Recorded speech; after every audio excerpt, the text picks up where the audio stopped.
네, 보험 플랜 119 이어지는 순서는 테마 플랜 ABC입니다. 하나의 키워드로 다양한 보험사의 상품을 비교 분석해서 시청자분들이 알맞은 보험을 선택할 수 있게 도움을 드리는 시간이죠. 자, 테마 플랜 ABC 오늘의 주제는요. 연금보험과 연금저축이라고 합니다. 이 자리에 김성훈 전문가님 모셨어요. 어서 오시죠. 네, 안녕하세요. 네, 반갑습니다. 자, 주제를 보니까 이런 생각이 들어요. 저는 지금은 젊지만 그래도 나이가 들었을 때 돈까지 없으면 참 서럽겠다 싶어서요. 연금이 필요할 것 같긴 한데 저 진짜 헷갈리는 게 연금 보험이랑 연금 저축이 어떻게 다른 거예요? 네, 이게 좀 많이 다른데요. 네, 사실은 오늘이 어린이날 아닙니까? 그렇죠. 그러니까 어린이날이니까 아마 이 시청자, 지금 이 방송 보시는 시청자 여러분들 중에서 오늘 아주 많이 굉장히 바쁘셨던 분들의 연령이 한 30대에서 40대 되지 않을까 생각하는데요. 예. 이런 30, 40대 분들은 지금도 중요하지만 이 어린이날에 이 자식도 중요하지만 내일의 그 미래를 위한 그것도 굉장히 중요한데요. 그렇게 하기 위해서 그 준비하는데 두 가지가 있습니다. 네. 개인연금으로 준비하는데 개인연금, 연금을 준비한다거나 또 저축보험을 또 가입을 하시는데요. 예. 근데 다 똑같다고 생각하시는 분들이 많거든요. 저도 지금 딱 들었을 때 같은 거 아닌가라는 생각 다릅니다. 들었거든요. 그 화면을 한번 보시게 되면요. 네. 지금 제가 연금보험하고 연금저축보험을 이렇게 나와 있는데요. 뒤에 보시면 하나는 비과세 상품이라고 돼 있고 하나는 세액공제 상품이라고 제가 이렇게 해놨어요. 예. 아주 크게 말씀을 드리면 요게 다른 점인데요. 이렇게만 보면은 사실 조금 좀 헷갈릴 수가 있어요. 그래서 제가 일단 연금저축보험도 여러 가지 종류가 있습니다. 네. 그 연금저축을 그 판매하는 그 회사들마다 약간 다르기 때문에 일단 연금저축의 종류에 대해서 먼저 설명을 해드리면서 그 다음에는 연금보험과 차이점 좀 설명해 드리도록 한번 해볼게요. 자, 이게 연금저축보험은요. 네. 일단 세 군데에서 판매를 하고 있습니다. 일단 은행에서 판매를 하고요. 첫 번째. 두 번째는 증권사에서 판매를 하고 세 번째는 보험회사에서 판매를 합니다. 그래서 앞에 연금저축은 똑같은데요. 뒤에 어떤 것이 붙느냐에 따라서 약간 달라요. 그래서 연금저축 신탁은 은행에서 판매를 하고요. 또 연금저축펀드는 증권사에서 판매를 합니다. 그리고 연금저축보험은 보험사에서 판매를 하게 돼 있죠. 그러면 이게 그 다른 점이 뭐냐면요. 일단 수익률적인 측면에서 보시게 되면 연금저축이나 연금저축펀드는 일단 실적 배당입니다. 운영을 해서 거기 나오는 실적에 따라서 수익률에 대해서 나눠주는 거고요. 연금저축보험 같은 경우는 보험사에서 그 공시하는 그 공시 이율로 최저보증을 해줘가면서 이렇게 운영을 해주는 그런 형태로 움직이고 있습니다. 그리고 운영은 그 연금저축 신탁 같은 경우는 안전자산 위주로 운영을 하지만 연금저축펀드 같은 경우는 본인의 성향에 맞게끔 100% 채권에 100% 투자할 수도 있고요. 아니면 주식에 많은 것을 또 투자할 수 있게끔 많이 이렇게 좀 선택이 가능합니다. 그리고 연금저축보험 같은 경우는 아무래도 공시 이율로 움직이다 보니까 조금 좀 안정적으로 움직일 수가 있겠죠. 이 특징을 좀 보게 되면은요, 연금저축 신탁 같은 경우는 기본적으로 원금 보장이 되는 거거든요. 네. 예금자 보호도 되고. 근데 연금저축펀드는 일단 그 투자형 상품이기 때문에 일단 원금 보장이 안 됩니다. 마이너스 날 수가 있고요. 그리고 대신 이제 자유로운 펀드를 자기가 마음대로 설정할 수가 있다는 장점이 있는 반면에 좀 그 마이너스로 날 때 있는 그런 단점도 있지만 또 연금저축보험 같은 경우는 일단 원금 보장도 되고 또 예금자 보험도 되지만 또 가장 큰 장점인 연금을 수령할 때 종신연금을 수령할 수 있는 큰 장점이 있습니다. 예.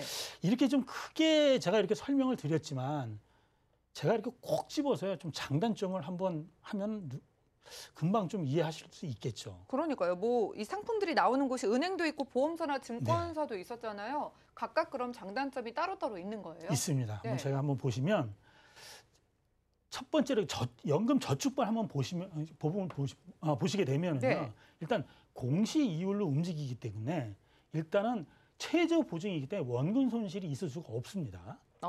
그렇죠? 그다음에 연금저축보험이나 연금저축신탁 같은 경우는 기본적으로 실적에 따라서 움직이게 돼 있습니다. 그래서 수익이 많이 날 수도 있지만 수익이 안 나서 특히 연금저축펀드 같은 경우는 마이너스가 날 수 있다는 어떤 이론적으로는요 그렇게 될 수가 있습니다. 그리고 이제 가장 큰 차이점인데요. 연금 수령 기간입니다. 연금저축보험은요 연금이 개시가 되면 종신연금을 선택을 할 수가 있어요. 그래서 돌아가실 때까지 내가 연금을 받겠다라 하면 받을 수가 있는데 연금저축펀드나 연금저축신탁은 안 됩니다. 확정연금밖에 안 돼요. 10년이 10년, 20년이 20년 이렇게 확정연금만 수령할 수가 있다는 아주 그 큰 차이점이 있을 수가 있습니다. 그래서 장점을 이제 일단 먼저 말씀을 드리면은요. 연금저축보험 같은 경우는 일단 연금 보장이 되면서 종신연금을 받을 수 있다는 어떠한 이런 것이 가장 큰 장점으로 볼 수 있고요. 연금저축펀드는요. 일단 고수익을 생각하시는 분들은 일단 위험성은 있지만 그래도 연금저축펀드가 좀 좋다고 생각할 수가 있고요.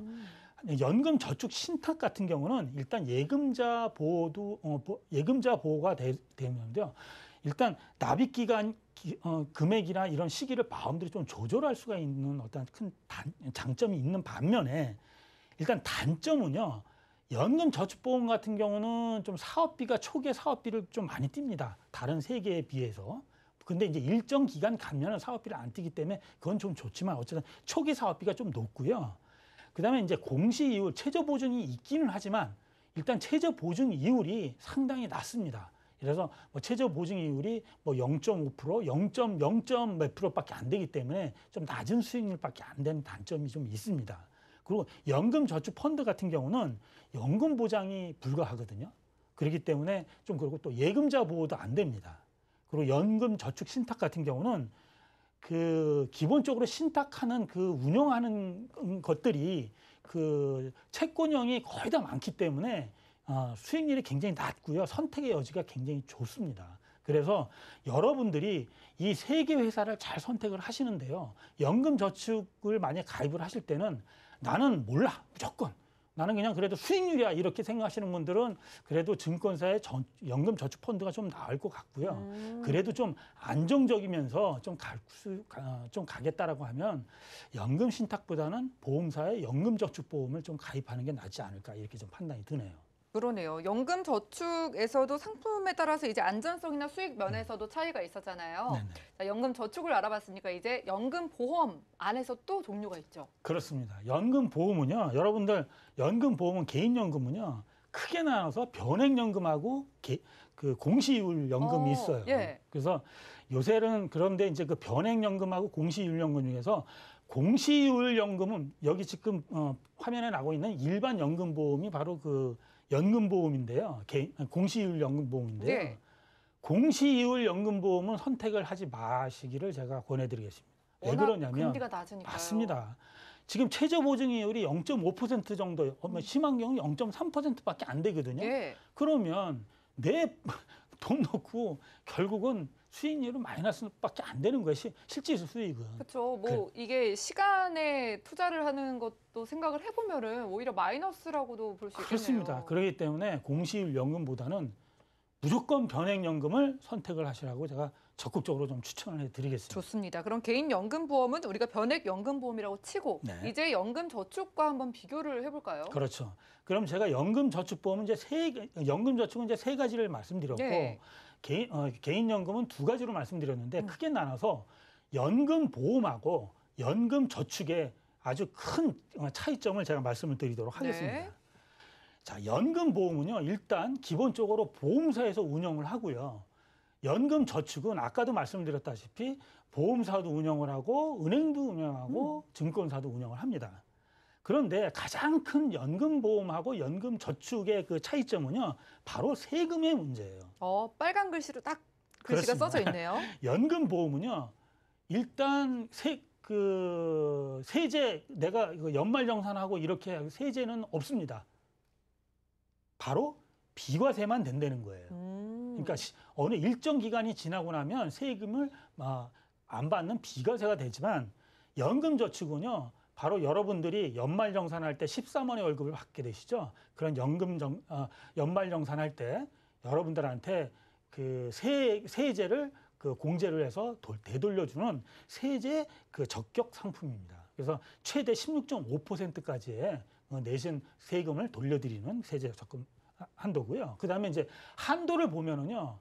일단 그 비과세 한도가 연금보험 같은 경우는 연간 1,800만 원까지 납입 그 정도까지만 그 세제 혜택을 좀 받을 수가 있고요. 비과세 한도를 받을 수가 있고, 연금저축보험 같은 경우는 연간 400만 원, 또 이제 그 2020년도서부터는 연간 그 금액에 따라서는 600만 원까지의 그 소득공제를 좀 받을 수가 있으시거든요.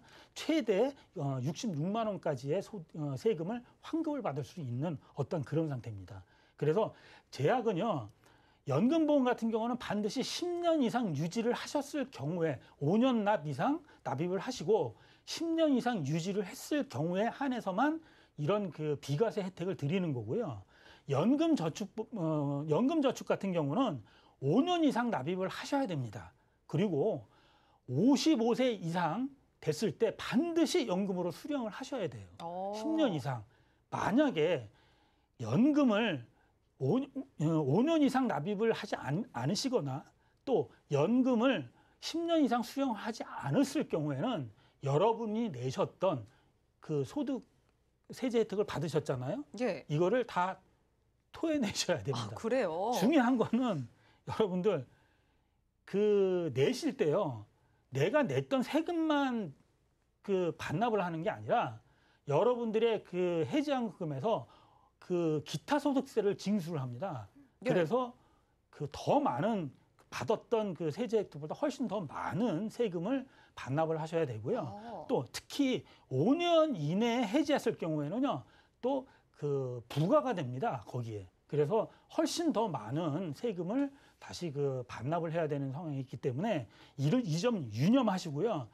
또 그 연금저축 같은 경우는요, 그 연금을 수령할 시에 연금 소득세를 징수를 합니다. 왜냐하면 세제를 그 혜택을 받으셨기 때문에 그 연금을 수령하실 때도 연금 소득세 또 금액에 따라서 3.3%에서부터 5.5%까지의 그 연금 소득세를 징수를 하는데 연금보험 같은 경우는 비과세다 보니까 나중에 연금 수령을 하실 때도 연금 소득세를 징수를 안 한다는 그런 아주 중요한 사실을 여러분들이 좀 아셨으면 좋겠습니다. 이런 거 전혀 모르시고 수액공제가 최대 16.5% 되니까 나는 연금 저축해야지라고 생각하셨던 분들을 그랬을 위해서요. 겁니다. 분명히 이 뭐랄까 우리가 알아야 될 문제점도 있을 것 같은데 좀 정리 좀 해주시죠. 그렇습니다. 그러면 일단 연금 저축의 문제점을 좀 말씀을 드리면요. 제가 조금 아까 말씀드린 것 첫 번째, 여러분의 연금 수령을 할 때 여러분들의 연금 수령의 금액에 따라서 최대 5.5%의 연금 소득세가 수령을 한다는 것을 여러분들이 좀 알고 계시고요. 두 번째는요, 이 그 세제 혜택을 받으시다 보니까 여러분들이 그 연금을 그러니까 이 그 보험료를 꼭 내셔야지, 연금 저축 그 보험료를 내셔야지만 그 세제 혜택을 받으시는 거예요. 그래서 계속해서 그 납입을 내셔야 된다는 얘기죠. 그래서 납입 기간이 좀 길고 납입금이 굉장히 많아진다는 그런 내용이 될 수가 있고요. 아까도 말씀드렸다시피 만약에 중도에 해지하셨을 경우에는 그 중도 해지 리스크가 만만치 않기 때문에 여러분들 절대적으로 유념을 하셔야 되고요. 가장 중요한 거는 만약에 5년 이내에 해지하신다라고 하면 그 특별 가산세까지 물리신다는 그런 아주 중요한 사항들을 여러분들이 잘 유념해 주셨으면 좋겠습니다. 네, 연금 저축 살펴봤으니까 이제 그 변액 연금 요즘 가장 많이 준비하시는 연금이잖아요. 그렇죠. 이것도 좀 가입할 때 주의할 점이 어떤 게 있을까요? 그렇습니다.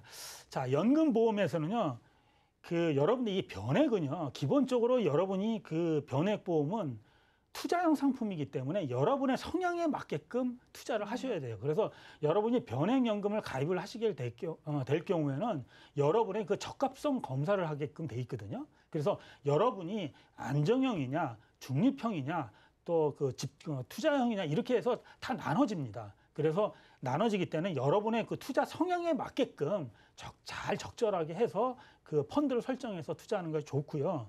두 번째는 변액연금은 기본적으로 일반 주식이랑 달라서 좀 기본적으로 좀 길은 좀 초장기 그 관점에서 접근하는 게 좋습니다. 만약에 여러분이 한 20년, 30년 이렇게 그 초장기적인 입장에서 많이 접근하신다면 여러분들이 그 생각하는 그 수익률 이상으로 수익이 날 거라고 저는 확신을 하고요. 그 다음에 이제 상품 내기의 펀드를 여러분들이 스스로 관리를 좀 하셔야 되는데요. 펀드를 그냥 한번 넣으셨다고 그냥 내버려 두면 수익률이 그렇게 많이 안 날 수도 있거든요. 그렇기 때문에 적절한 시점에 이 펀드를 잘 관리하는 게 좋은데 요즘은 여러분들 인공지능에 더 AI 기능이 좀 탑재를 하기 때문에 이런 것들은 좀 여러분들이 걱정 안 하셔도 됩니다. 그래서 처음에 가입을 하실 때 인공지능을 선택을 하겠다라고 하면 여러분의 성향에 맞춰서 이 인공지능이 알아서 다 이렇게 펀드 관리를 해주니까 이런 부분들은 좀 걱정 안 하셔도 되는 어떠한 좀 보완점이 좀 나와 있고요. 또 네 번째는 비과세 혜택을 받으시려면 반드시 10년 이상 유지를 하셔야 됩니다. 5년 납을 하신다고 하더라도 유지는 10년 이상은 유지를 하신다고 하면 여기에 붙은 세금 아무리 많이 이자가 붙는다고 하더라도 비과세로 유지할 수가 있고요. 다섯 번째는 투자 실적에 따라서 원금 손실이 날 수 있다는 것을 유념을 하시고요. 하지만 여러분들 좀 초장기적인 입장에서 만약에 관리를 하신다라고 하면 이런 원금 손실도 좀 날 수가 있습니다. 그래서 그걸 이제 마지막으로 이제 말씀을 드릴 수가 있다고 볼 수가 있고요. 제가 말씀드린 김에 네. 연금 저축하고 연금 거기에 대해서 연금액이 어떻게 되는지를 한번 실제로 좀 보고 싶거든요. 그게 아마 굉장히 가장 중요하실 예. 거예요. 그거에 대해서 좀 말씀을 드린다라고 하면은요. 일단 똑같이 이 연금 저축 같은 경우는 연간 34만 원까지만 월간 34만 원까지만 납입을 하셔야 되거든요. 그래서 400만 원이라서 그래서 월 34만 원만 납입을 한다는 조건 하에 10년 납을 했을 경우 연금 저축하고 연금 보험 변액연금 가입을 했을 때 나중에 65세 시점에 여러분들이 연금액이 얼마를 받는지를 한번 설명해 드리도록 하겠습니다. 자, 일단 연금 저축 연금액을 한번 보시면은요. 똑같이 34만 원을 10년 납을 하셨을 경우에는 총 납입 금액이 4,080만 원이 되시거든요. 그러면 65세 시점에 35세나 40세나 50세가 전부 다 4,320만 원이 됩니다. 그리고 40세 같은 경우는 계약자 적립 4,080만 원이 되시는데요. 65세 시점에 딱 보시면 계약자 적립금이 4,300만 원, 4,100만 원, 4,000만 원 이렇게 조금씩 차이가 나시죠. 그런데 연금 수령액을 보시면은요. 20년 확정 연금형을 만약하시는 연금 저축 같은 경우는 연간 148만 원만 받게 돼요. 35세가. 예. 그리고 40세가 146만 원, 50세가 146만 원 거의 비슷합니다. 연간입니다. 그러면 결국 월간 한 10만 원 정도밖에 못 받게 되는 현상이 벌어지게 되거든요. 이렇게 되면 그러면 변액연금은 어떻게 되는지 한번 볼까요? 변액연금 같은 경우는 똑같이 10년 납을 34만 원 하게 됐을 경우에는 65세 계약자 적립금만 하더라도 30세가 9,800만 원, 또 40세가 7,100만 원, 50세가 5,100만 원이 돼가지고요. 연간 연금액이 기본적으로 30세 같은 경우는 430만 원 정도가 되거든요. 그러면 이 30세 같은 경우는 연간 430만 원을 받으니까 한 7년 정도만 받는다라고 하면 내가 납입했던 거를 다 받아요. 그리고 그다음엔 종신요금을 받기 때문에 그다음에는 공짜로 받게 되는 거죠. 그러네요. 이걸 좀 최종 정리를 해보면 좋을 것 같네요. 그렇죠. 그렇기 때문에 이 다른 건 다 무시한다고 하더라도 더군다나 변액연금 세금이 비과세다 보니까 여러분들이 세금의 절약을 하는 것도 세금의 절약이고요. 비과세도 비과세고 현재 있는 절세하는 것도 절세지만 나중에 연금을 받는 거를 포커스를 맞춘다 그런다면 여러분들은 가능하면 가입을 하신다면 변액연금을 우선으로 가입을 하시고요. 혹시나 나는 그래도 좀 세제 혜택을 좀 받겠다라고 생각하시는 분들은 저축은 저축보험 같은 경우는 월간 34만 원 이상은 하지 마십시오. 그리고 나머지는 모두 다 변액연금에다가 집중해서 가입을 하신다면 여러분들이 나중에 연금액은 상당히 많은 연금액이 여러분들에 돌아가실 것입니다.